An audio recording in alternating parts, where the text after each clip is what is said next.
All right, welcome to our next lecture in New Testament Greek.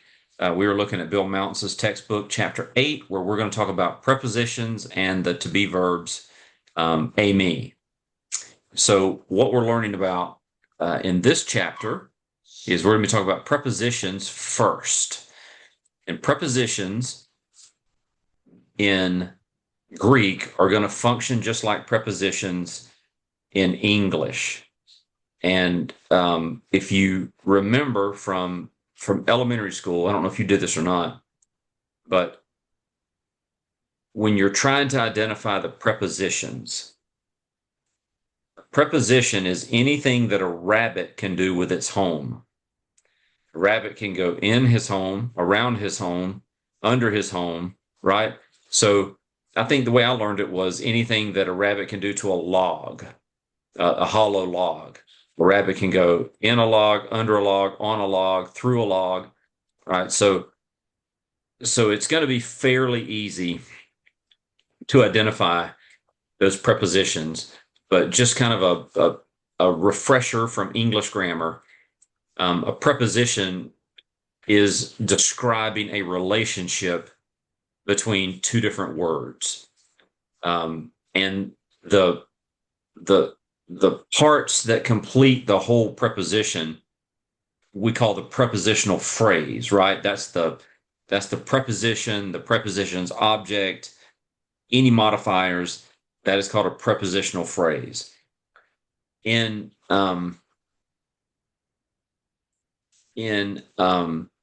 Greek, what you're going to see is that the preposition. So let me back up. So what you're going to find is that the preposition, even though it's the same in English, and we'll cover this in just a second, the meaning of the preposition will depend on the case of its object. So John came before Jesus. John is a subject, came as the verb, before Jesus would be the prepositional phrase. So what you would find if you were reading this in Greek is that you would find that the preposition before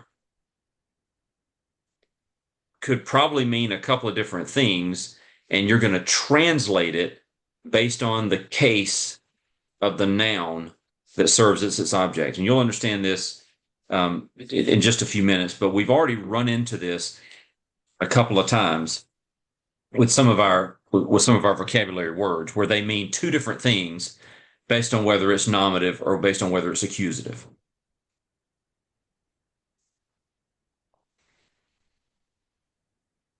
In English grammar, we have what we call to be verbs. So the to be verbs are just verbs that give rise to special occasions. But it's going to be the to be verbs are just the I, am, are, was, were. So it's I am, I was, I were. And so that's what the to be verbs are. And we refer to that as predicate nominative. So we call it a predicate nominative because it's receiving the action of the verb, but it's not the subject.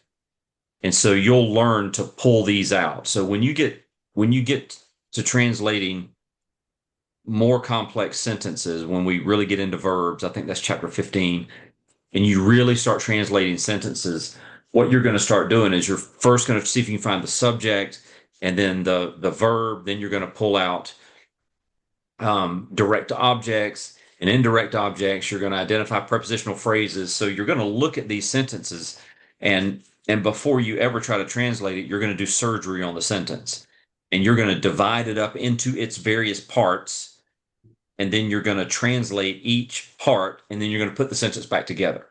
So when you see a really big, long sentence in Greek, the temptation is going to be, oh no, look at all these words. I don't even know where to start. Well, we're going to follow a very specific pattern where we're going to identify the subject and the verb and the direct object and the indirect object, if there is one, and the prepositional phrases. And you're going to, if there's to be verbs, like you're gonna do surgery on the sentence and you're gonna take it apart. Um, and by the end of the course, it'll be a lot easier to do it if you start doing it now. So let's talk about the Greek preposition. I'm trying to use the book to guide my lecture because that's what you guys have. I try not to go off the reservation um, too much, but this is what I was just saying earlier, and this is on page 69 in your textbook, that in Greek, the meaning of a preposition depends on the case of its object. For instance, you see that last sentence there, dia, the Greek word dia means through if an object is genitive, if the object is genitive, or on account of if the object is accusative. But what's going to remain constant with the preposition is that dia is going to remain constant. Dia is not going to change forms. Does that make sense? So it's not like anthropos or logos where you have a paradigm that you have to memorize. You're going to see dia in a sentence, and the only potential change that it may make, and we're going to talk about it in just a minute, is in some cases you'll see that last alpha drop off if the next word begins with a vowel. And we do the same thing in English. We will say an apple or a pear, right? We drop that in when we have a consonant. So it's kind of a similar thing where sometimes you'll see that alpha drop, but you'll be able to recognize it. So if you see dia in a sentence, then it's going to mean one thing if its object is genitive. It's going to be another thing if its object is accusative. So the key to memorizing prepositions is if you're writing the note cards out or the flashcards out, let's just use dia as an example. You would have one flashcard that would say dia genitive, and the other side would say through. And another flashcard would say dia accusative on account of. So that's just a study tip for memorizing. And this is just something Dr. Mounce puts in to this slide presentation. Don't use keywords. So apo theo, you would not put theo. You just put apo or apa. Here's what I was talking about just a minute ago when that alpha drops off. If you look at the top sentence, to the left of that arrow, you see meta auton. And then to the right of it, you see met with a smooth breathing mark. Auton. The only two difference between those two phrases is that the alpha dropped off. Does that make sense? I hope so. You'll just have to learn to recognize it. Same thing happens across the gamut. Here's something that Dr. Mounce recommends when you're memorizing the definition of a preposition. Again, you can use dia as an example. Blank with the blank means blank. Dia with the genitive means through. It's just a study tip that he has, just writing those sentences out. And if you want, and I'm trying to skim through some of this because I want to get to the prepositions. This is all in your textbook. This is on page 70, section 8.7. So he says when asked to explain why the object of the preposition is in a given case, respond with that bottom formula. Blank is in the blank because it is the object of the preposition that takes the blank. Now, you can do that if you want to. I would not add anything to memorize that you don't have to. I like the top one. Blank with the blank means blank because that's simple. But I also think you can get that with flashcards. So don't create new things to memorize. You have enough to memorize. Okay, so the other part of this is dependent clauses. So in this chapter, you'll learn that the word henna and hati are used to introduce dependent clauses. And so a dependent clause is a collection of words that can't stand alone. For example, in the English, if you just said, if I go home, well, that's not a sentence. It's an incomplete sentence when it stands on its own, but as part of a main sentence, it's what they call a dependent clause. So you might say, if I go home, comma, I'll eat dinner. I'll eat dinner. So as you're looking for the main subject in a sentence, you'll find the main subject, you'll find the verb, but you won't find them in dependent clauses. So there'll be a subject and a verb in the dependent clause, but they'll not be the main subject and the main verb. But context will help bear that out. And again, I would just encourage you to read through this in chapter 8 through page 71.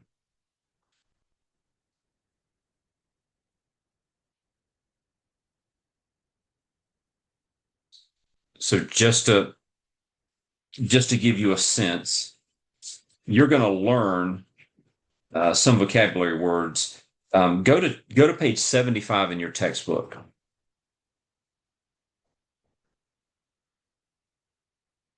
And if you look at the bottom of page 75, you see a circle with some lines. These are the prepositions that you're going to be learning in this unit. You can see pros, ace, hupo, ek, dia, apo. Those are some of your prepositions that you're going to learn. And as you learn them, like for instance, let's look at, we said dia in the genitive means through, dia in the accusative means on account of.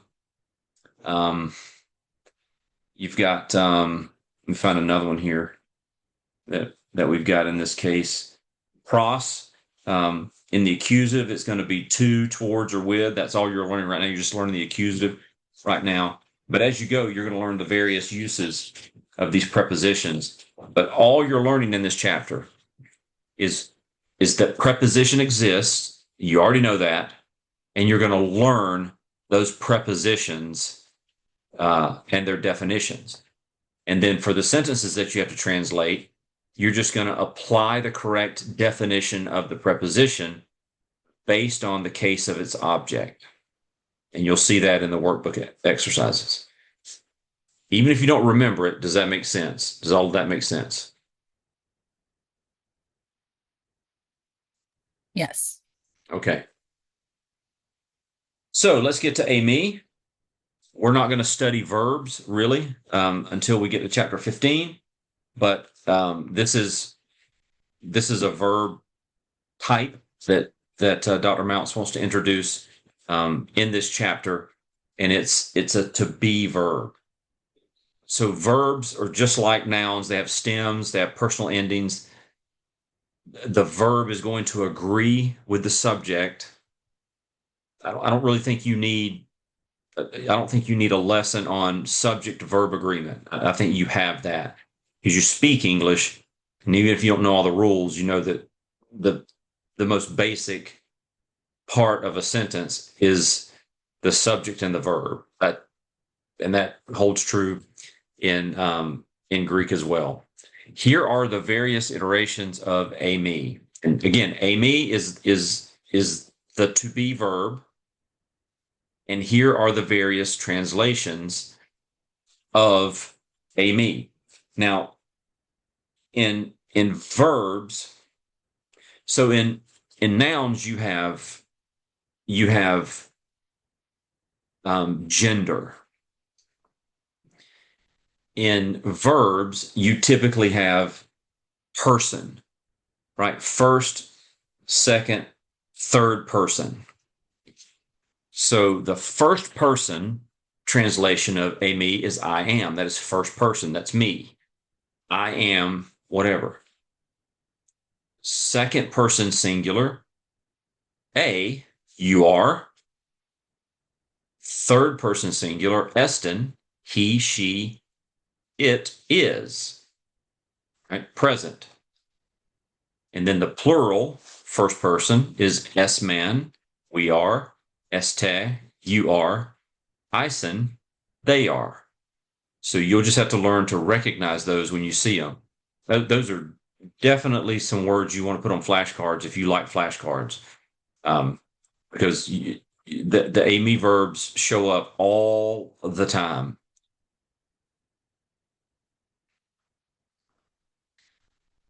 Again, here's an example of the movable nu. Movable nu is just when that last nu drops off prior to a word that starts with a vowel. So you may see instead of Estin, you may see SD, or instead of Isen, you may just see IC. That movable nu comes off. The only other thing you need to remember is that in the third person singular,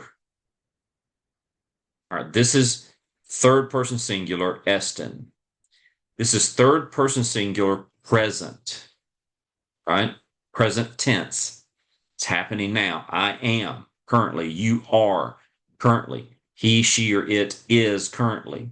We are currently. You are currently. They are currently.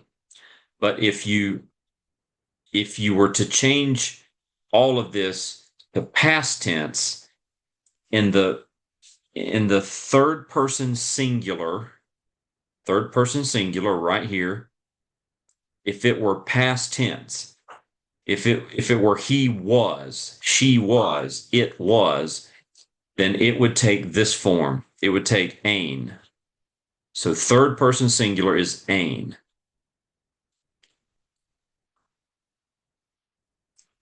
And if you're looking for where that is paragraph 8.14 on page 72.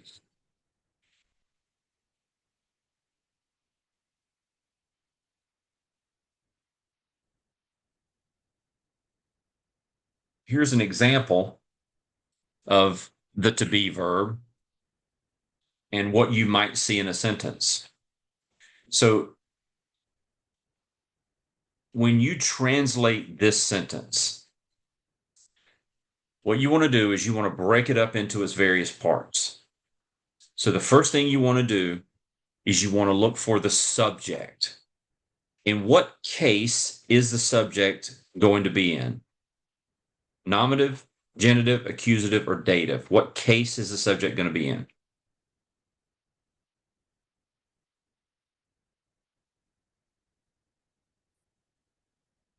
The nominative. So what you have here is you have two nouns that show up in the nominative, but both of them can't be the subject. So when you have an me verb, there's Eston. Now, how would you translate Eston? You would translate it he, she, or it is. So looking at this sentence, if we were to break this sentence in its various parts, we would say the God, he is Lord. Kyrios means Lord, right? The God, he is Lord. But then we would start applying rules. We would say, okay, we know that Kyrios is not the subject because it follows the me verb. It follows the to be verb. And we're going to drop the article because when you have a proper noun like God, you typically don't say the article unless it fits into the context. So you're going to write on a piece of paper, the God, he is Lord. But then you're going to translate it into a sentence that is usable in Greek, and you are going to say, God is Lord. You can even say, God, he is Lord. Does that make sense? So if you see two nominative case nouns, start looking for a reason to eliminate one of those nouns from being the subject. And if it follows a to be verb, that's a dead giveaway.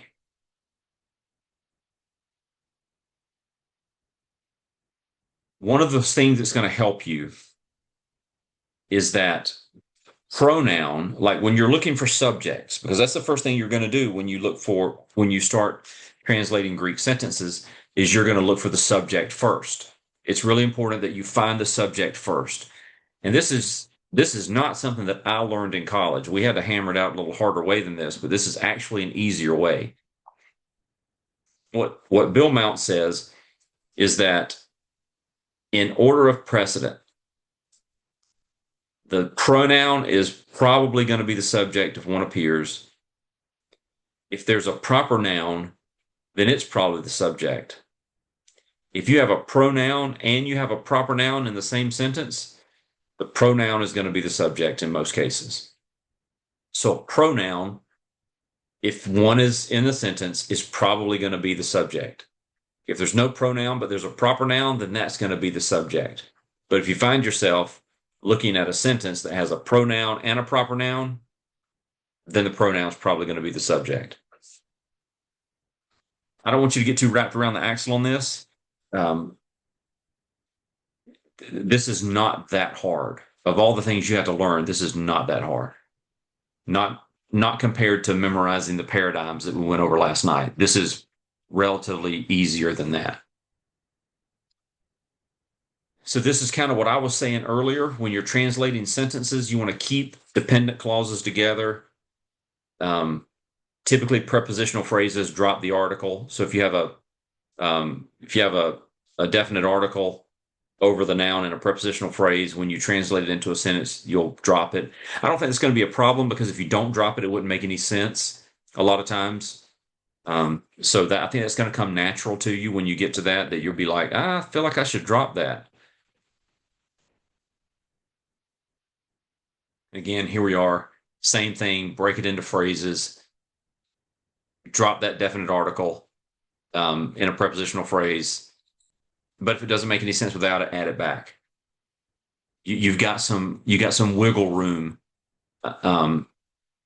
when it comes to that, but just make sure that you're dropping or adding the article back in based on how well it fits the translation and how it helps to clarify the meaning of the sentence. That's all you're learning tonight. You're learning that prepositions exist. And just like in English, you have prepositions and you have objects of prepositions. The only difference between English and Greek in terms of prepositions is you have cases in Greek. And so the object of the preposition is going to determine the way you translate the preposition. And then when it comes to I am verbs or to be verbs rather, you've got first, second, third person, and you have singular and plural, which is a little easier, and that's the way it's going to be. So what you've learned then this week, you have learned the basic form of nearly every noun that you're going to find in Greek. When I say form, the gender, the number, the case, all of that, and you've learned the basic form of every verb that you're going to run into in Greek, which is first, second, or third person, singular or plural, and it all builds on that. All right, so let's go through your vocabulary words for this week, for this section, and we'll go through these together. All right, the first word is Allah or Allah. It means but, yet, or rather. Apo, which you see the two variations there based on what follows it. In the genitive, it means away from. If you look in your textbook on page 76, you see apo, and that's how you're going to see it most of the time. You'll mostly see it as apo or alpha pi. That's the way you'll see it most of the time. but you see that it gives you the translation there as the genitive. So for this section, even though apo has other meanings, you're only learning the genitive in this unit. Dia, we've already gone through. That means through in the genitive, and it means on account of in the accusative. We just did a me. It means I am, I exist, I live, I am present. And I think we've gone through this, but the word ego means I, a me means I am. And so when Jesus um, refers to himself as the I am, the Greek is ego a me. I myself am. That's how you see that. When you see ego a me, that is I am, as in Moses says, "Who do I tell Pharaoh sent me?" And the voice comes out of the fire. Tell them I am sent you. And Jesus in John 10:30 uh, says, before Abraham was, ego eimi. And every Jewish person on the planet that heard him say that knew exactly what he was saying, which is why they picked up rocks to kill him. Because he said, I am ego eimi. Claiming that phrase means that Jesus was claiming to be God. So eimi is a pretty important word. Ek in the genitive means from or out of. You also might see X. In fact, you'll see the X form quite a bit. You'll see both of those fairly regularly, but it means out of.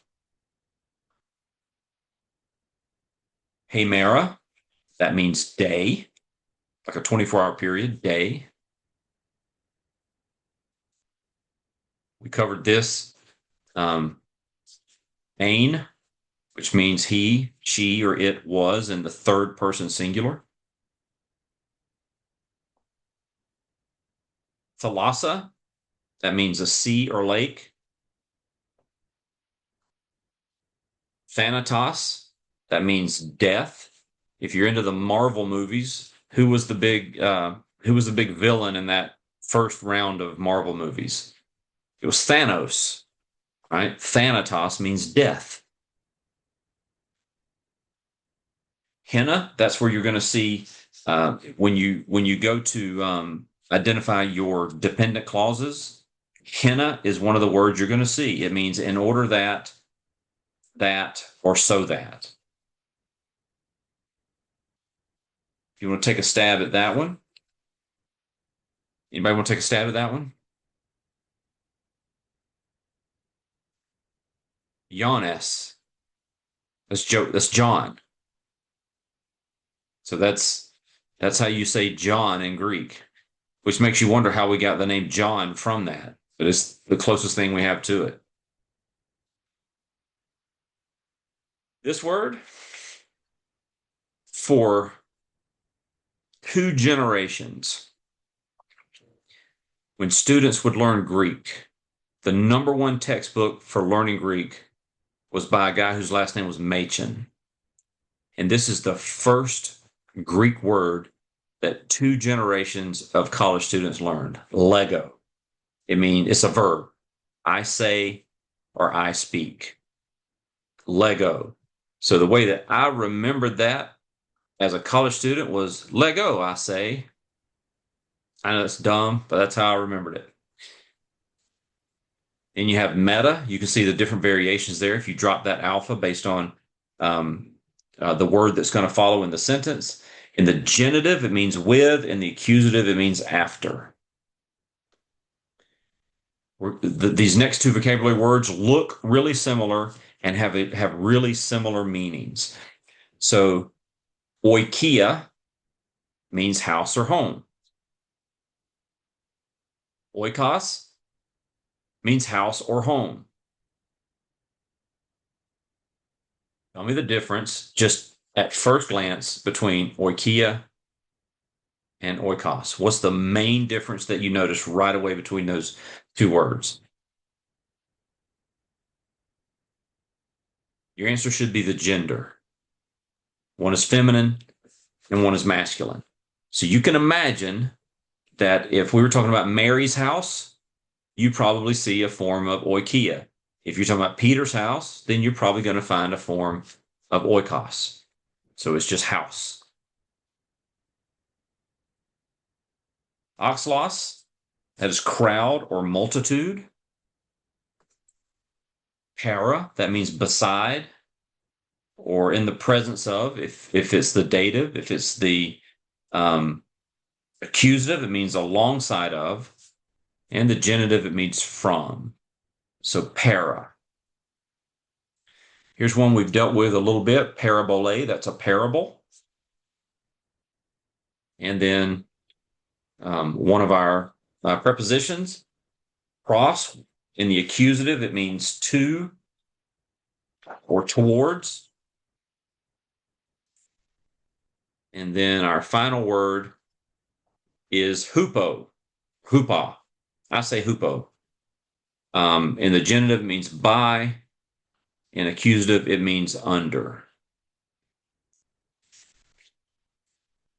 And once you learn all of these, you will have learned 52% of the vocabulary words that you will learn this semester. How about that? All right. Any questions about, I'm going to go ahead and stop the recording. Here we go.